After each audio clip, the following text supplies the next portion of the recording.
Wuhan once stood as the cradle of revolution. It was the city where the Qing dynasty fell, and a spirit of hope stirred across a humiliated nation. In the war against Japan, it became a rallying point of defiance against certain annihilation. Now, all that breaks the silence are the jackboots of the Kuomintang and the Chinese Communist Party on both sides of the mighty Yangtze River. Once China's commercial artery, the mines and patrol ships have made peaceful navigation all but impossible. Now, the Yangtze separates two irreconcilable visions for the Middle Kingdom. During the Chinese Civil War, the nationalists fielded an eclectic mix of tanks, from German Panzer Is to French Renaults, while the communists relied heavily on captured Japanese Type 97 Chi-Ha mediums. Thanks to today's sponsor, War Thunder, the most comprehensive vehicle combat game ever made, available for free on PC, PlayStation, Xbox, and mobile, you can command over 2,500 tanks, planes, helicopters, and ships from 10 major nations, spanning from 1920s biplanes and armored cars to modern-day fighter jets and main battle tanks. Immerse yourself in the intense combat of War Thunder, where incredibly detailed vehicles, realistic graphics, and authentic sound effects place you right at the helm of the most powerful war machines of our time. I especially enjoy the game's realistic damage model, which targets individual crew members and components instead of relying on hit points. The X-ray damage view shows exactly where a shell hit, what happened, and how it led to your vehicle's destruction. Play War Thunder for free on PC, PlayStation, Xbox, or mobile, and join over 95 million players in epic PvP battles.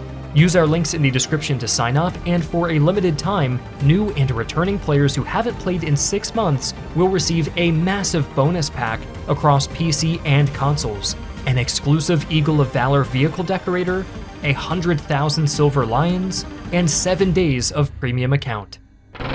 On August 27th, 1945, Chiang Kai-shek and Mao Zedong toasted to celebrate the surrender of Japan.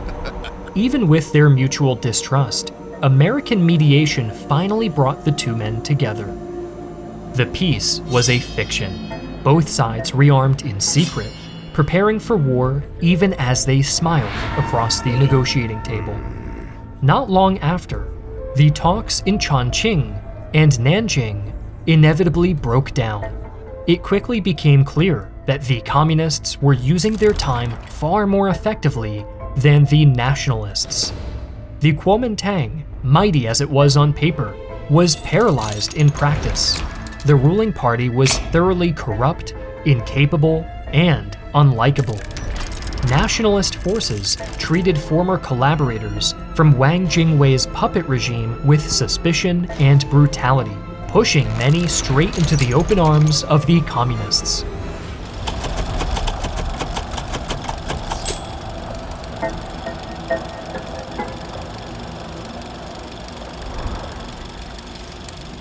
The greatest threat to nationalist governance undoubtedly came from Manchuria. Before the Japanese left, General Albert Cody Wedemeyer, who acted as Chief of Staff for Chiang Kai-shek, petitioned the Joint Chiefs of Staff to dispatch 7 American divisions to oversee the Japanese surrender. Aside from providing the Kuomintang with considerable Japanese armaments, the United States was duly compensated, as they obtained a front-row seat to the USSR's occupation policy in Manchuria. While the Soviets handed over their huge stockpiles of captured guns to the communists, Mao's ties to the Kremlin were growing more and more obvious. Despite all his efforts, the skilled diplomat Zhou Enlai couldn't shake the perception that CCP and Soviet ambitions in China were one and the same. In Washington, fear was mounting as diplomacy continued to fail. With trust in Mao at an all-time low, President Harry S. Truman authorized magic to restructure the nationalist military machine in early 1946. Under the command of psychological warfare specialist General Robert A. McClure, the worst issues of corruption in the nationalist armies were dealt with. With American assistance, a clearly defined operating procedure was established, and merit assumed a much greater role. Competent generals like Li Zongren began operating in more powerful positions and with a much better defined mandate. Still, the Kuomintang strategies and policies continued to undermine their own war effort. Against the better judgment of his American aides, Chiang Kai-shek committed to an all-out assault against communist positions in northern China. In a sweeping offensive, the Generalissimo hurled his armies into communist strongholds, which yielded few results. Over 100 brigades stormed communist territories, but Mao's passive defense strategy formed an effective counter. The communist guerrillas would only fight when they were certain to win, and gladly ceded territory when it meant that the Kuomintang would stumble into it, dragging public support down with them. Aside from symbolic victories, like the capture of the former CCP headquarters in Yan'an in 1947, the results were troubling. In a year, the People's Liberation Army had inflicted irreplaceable losses on the nationalist forces. Over 1 million troops were killed or defected to the Maoists, either through political opportunism or the extensive communist indoctrination programs. A break across the Yellow River provided Mao with a massive footing in the North China Plain. In the areas under his control, Mao captured the hearts and minds of the Chinese peasantry. The communist program of immediate land reform swayed millions on his side. As the chairman put it, "The people is the sea, and the soldiers are the fish. Without water, the fish can never survive." For the Kuomintang, their military reforms simply weren't enough to sustain the war effort. Special Envoy George Marshall had already attempted to pressure the party into reforming its corrupt, reactionary, and counterproductive elements by withholding further American aid. However, Chiang resisted attempts to loosen his grips on power, depriving the nationalists of their much-needed US aid, which in turn left the Kuomintang degraded and splintered as internal strife took hold. In General Wedemeyer's eyes, a communist-dominated China was on the horizon, and the immediate assistance of munitions, technical assistance, and tactical advice was instrumental in the survival of the nationalists. Thanks to Wedemeyer's report, the United States ramped up its assistance to the Kuomintang. The report also urged the nationalists to appeal to the United Nations for immediate action to bring about a cessation of hostilities in Manchuria. Mao was also concerned that a UN-enforced ceasefire could deny him control of the powerful northeastern regions. So he ordered General Lin Biao's Northeast Field Army onto the offensive. Although the nationalist troops inflicted heavy losses, the repeated blows of General Lin proved too powerful. By the 5th Communist Offensive, the nationalist positions in Manchuria had been cut off from the mainland. Only an aggressive breakout prevented the collapse of an entire government army. Despite the successful retreat of the nationalists out of Manchuria, the communists were nonetheless on the offensive. Now, with control over the northeast and much of the Shandong Peninsula, Generals Li Zongren and Bai Chongxi urged Chiang to retreat south and defend Bengbu and the Huai River. Bai, who led the nationalist defense, faced 2 communist field armies, supported by hundreds of thousands of farmers. Day and night, a vicious struggle engulfed the region. Communist guerrillas harassed nationalist troops, but improvements in organization and US aid resulted in more disciplined units who were able to hold their own. Assisting them was the Nationalist Air Force, who flew countless sorties to support the defense. But there was no stopping the offensive. A great human wave from General Chen Yi's 3rd Field Army tore a gap in the nationalist lines, encircling the main forces of the 7th Army east of Suzhou. Fortunately for the nationalists, reinforcements from the southeast managed to break the siege in 11 days of vicious fighting. However, both armies were severely weakened, and Suzhou was nearly surrounded. Realizing the futility of holding on to the central plains under these numbers, Bai ordered a fallback toward the Huai River, and not long after, toward the nationalist capital, Nanjing. The defeat at Huaihai shattered morale within nationalist ranks, as Beijing and its surrounding provinces soon fell. The war's attritional toll left soldiers exhausted and commanders scrambling for answers. Secretly, Chiang prepared to make Taiwan a final fortified redoubt against the communists, but outwardly, he was determined to hold at the Yangtze. After all, thanks to the timely intervention of Bai Chongxi, the nationalists emerged battered but alive. While the nationalists prepared to hold the south of the Yangtze, the tight relationship between the Soviet Union and the Chinese communists was cracking at the seams. Stalin became increasingly worried about American assistance, as well as the communists' failure to deliver a final crippling blow. As a result, he repeatedly urged Mao not to cross the Yangtze River. Furiously, Mao rejected the ideas of his benefactor. The chairman was not willing to turn China into a northern and southern dynasty. Eager to press his advantage, Mao and his communist forces set out to cross the Great Yangtze River over the night of April 21, 1949. But the nationalists were prepared. With their superior navy, air force, and over 700,000 men, Li Zongren had turned the southern bank into a fortress that was virtually impervious to frontal assaults. The crossing turned into a bloodbath even as the first communist units boarded their junks, coming under fire from the Zhangyan fortress and the Chinese navy. As the People's Liberation Army's casualties rapidly piled up, the battle escalated into a major international crisis. 4 British warships found themselves under bombardment by communist artillery, insisting that they had the right of passage across the river. This event would later be known as the Amethyst Incident, which caused the United Kingdom, France, and the United States to threaten direct intervention against the CCP. Stalin, in an attempt to dissuade these nations from actually sending troops to China, put the Soviet military in the Far East in full combat readiness. It was a stalemate. Mao's forces could not cross into southern China, while the Americans and Soviets appeared to be mere inches from all-out war. True conflict was only avoided by the agreement between the American and Soviet ambassadors to China. In Nanjing, they agreed that the fighting in China would cease along the Yangtze River. The communists were to control the northern part of the river, while the nationalists were to control the southern part. In return, the United States would recognize the Soviet Union's special privileges in Manchuria. Unable to challenge the political will of their mutual benefactors, Mao and Chiang reluctantly accepted. Tensions between the Republic in the south and the People's Republic in the north remained sky-high. Although a nominal peace prevailed, the Chinese people found themselves torn between the excesses of both their governments.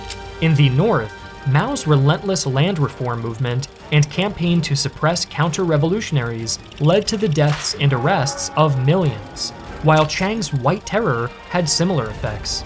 Authoritarianism on both sides triggered widespread uprisings as communist agitators took to the streets of Shanghai and Guangzhou, while in the People's Republic, the CCP had to deal with a vicious Islamic insurgency under the leadership of Ma Bufang.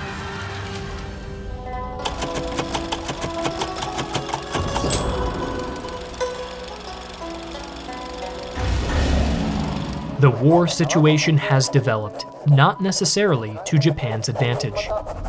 As Radio Tokyo broadcast Japan's readiness to surrender on August 10, 1945, both Chiang Kai-shek and Mao Zedong knew that a race for influence had begun.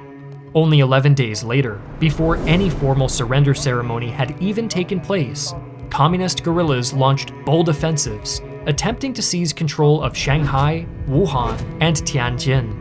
Joseph Stalin had sternly warned the chairman against launching an intervention too early. The CCP had nowhere near the forces of the Kuomintang, and taking the blame for initiating a civil war was a political luxury Mao could simply not afford.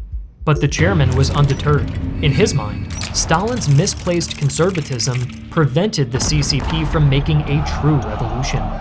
Explosions rocked China's eastern seaboard. The defenders, men formerly loyal to Wang Jingwei's puppet regime, mounted fierce resistance as Chiang Kai-shek rushed his troops across the former territory of the reorganized government. Although Mao scored some minor victories, like in the Baoying region, setbacks in larger urban centers were more significant.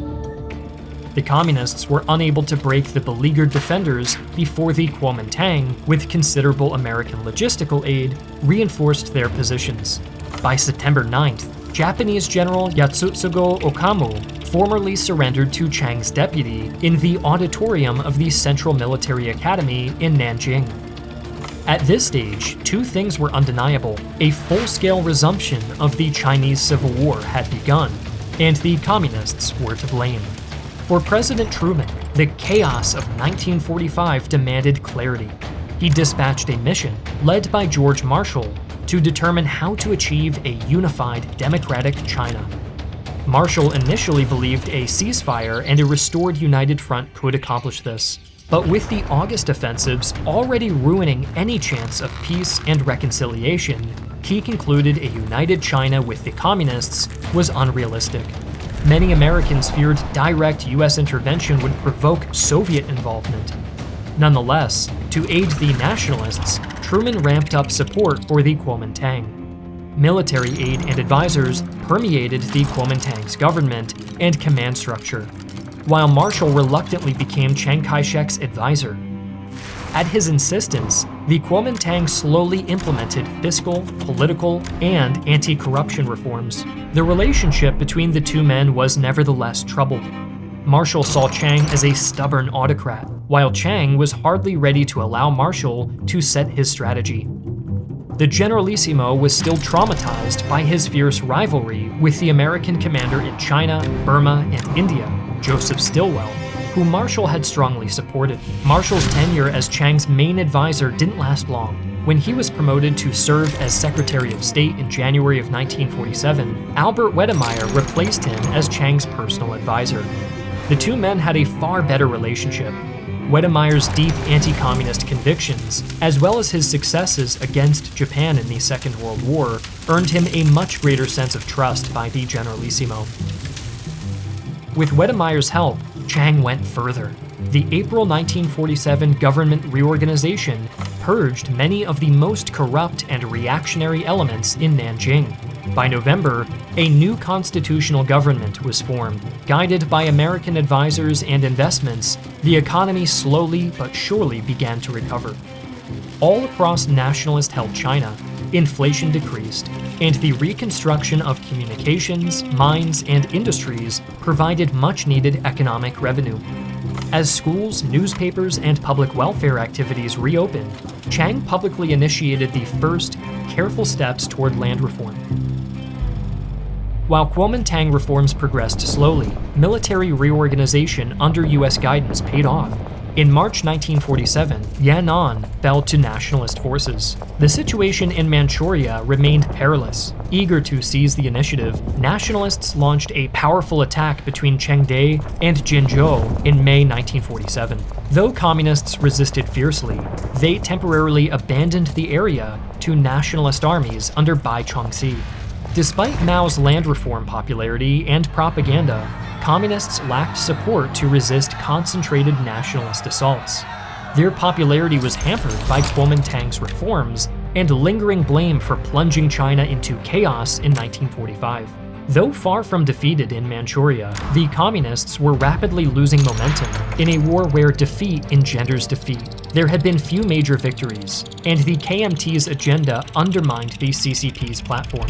Eager to reclaim momentum, the PLA seized the offensive in fall 1947. Using tanks and artillery, largely supplied by the Soviets, Mao's forces severed the critical railway west of Shenyang and isolated major nationalist garrisons. With some of their best forces cut off, the nationalist government had to choose: order a breakout or resort to an airlift. Both were risky, but the government chose the latter.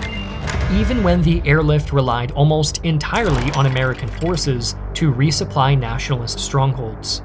The sieges of Changchun, Jinzhou, and Shenyang saw some of the bloodiest combat of the Civil War.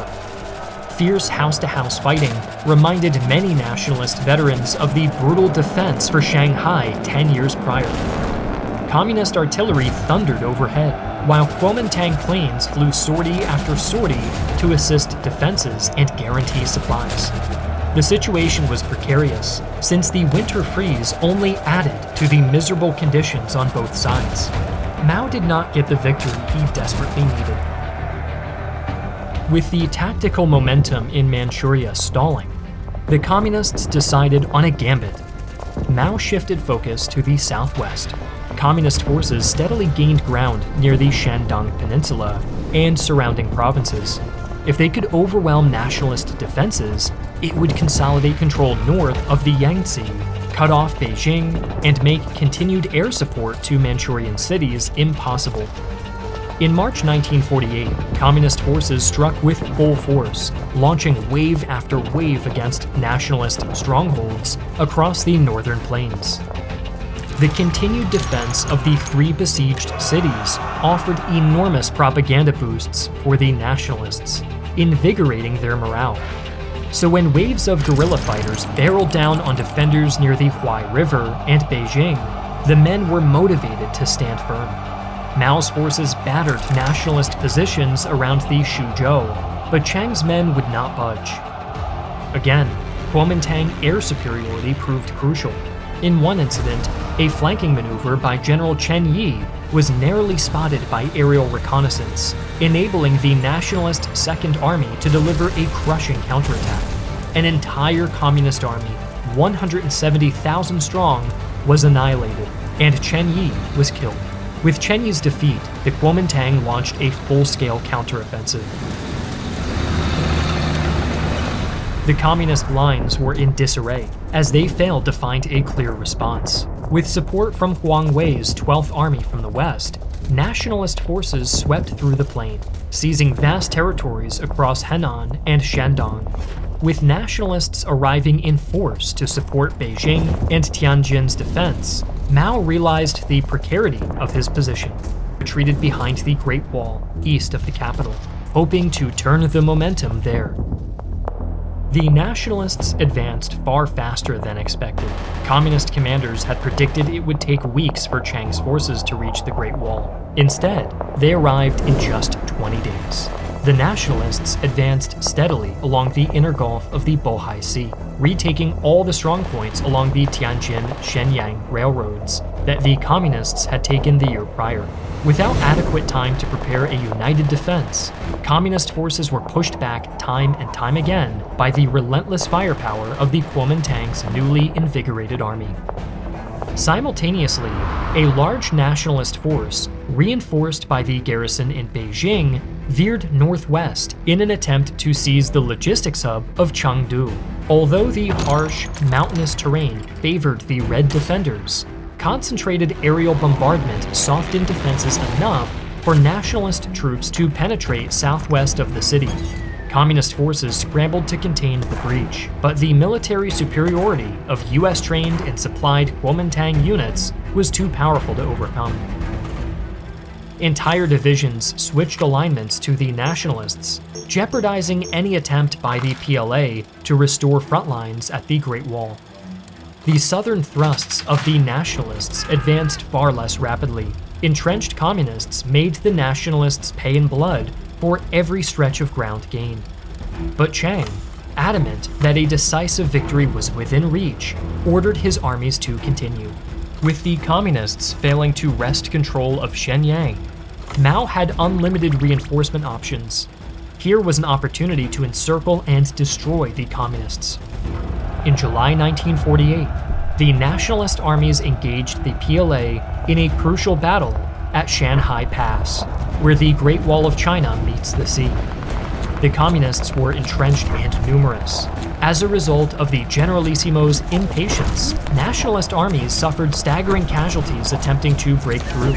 Repeated aerial attacks and naval bombardments sought to dislodge the communists, but every time, a concentrated rush forced the nationalists back. Overwhelming the communists here was impossible. While Chiang locked communist armies at the pass, the 7th Army under Huang Beitao broke through the lines near Lingguan and rushed for Soisong near the shore. As the banner of the White Sun was raised at the local railway station, the communists found themselves encircled. With nowhere to go, nationalist armies closed in on the pass from both sides. Encircled and overwhelmed, over 500,000 communist troops were captured. Hundreds of thousands defected to the nationalists, while generals like Lin Biao and Deng Xiaoping were captured. Mao's defeat was complete. Soon after, the White Sun banner adorned the top of the Tiananmen Gate. Below, thousands of people gathered to witness the Generalissimo make a speech. With his high-ranking military advisors and generals next to him, Chiang Kai-shek declared the end of the Civil War and victory of the armed forces of the Republic of China. The military parade of the anti-communist armies made clear to all who watched that the Kuomintang, against all odds, asserted itself as the ruling force in the Middle Kingdom. Congratulatory telegrams came in soon after, with President Truman's message being especially delighted in tone. With their crushing defeat at Shanhai Pass, the military machine of the Chinese Communist Party was shattered. In a steady series of campaigns reminiscent of the encirclement campaigns in the 1930s, Chiang's forces eliminated lingering communist cells in southern China, Shandong, and Manchuria. Those communists lucky enough to avoid encirclement, including Mao Zedong and Zhou Enlai, retreated into Mongolia. Under the protection of Joseph Stalin, they continued to rile the people against nationalist rule and raid the Manchurian frontier. Although the 1947 Constitutional Convention had curbed the most excessive aspects of Kuomintang rule, the grip of the White Sun on the Republic's politics was as tight as ever. Opposition parties were unheard of, as Chiang repeatedly banned emerging movements with the accusation of subversion. Additionally, the Generalissimo set his sights on reincorporating former Xinjiang and Tibet, which he annexed in 1949 and 1950 respectively. By the mid-1960s, China once again sought its place in the world. While firmly anti-communist, it resisted full integration into the Western Bloc.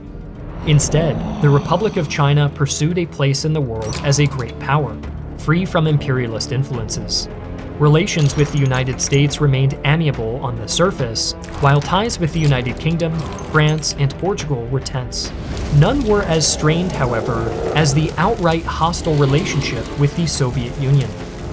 And when a series of border clashes erupted in the mid-1960s, the balance in power of Asia once again stood on a knife's edge. Thank you to War Thunder for sponsoring this video.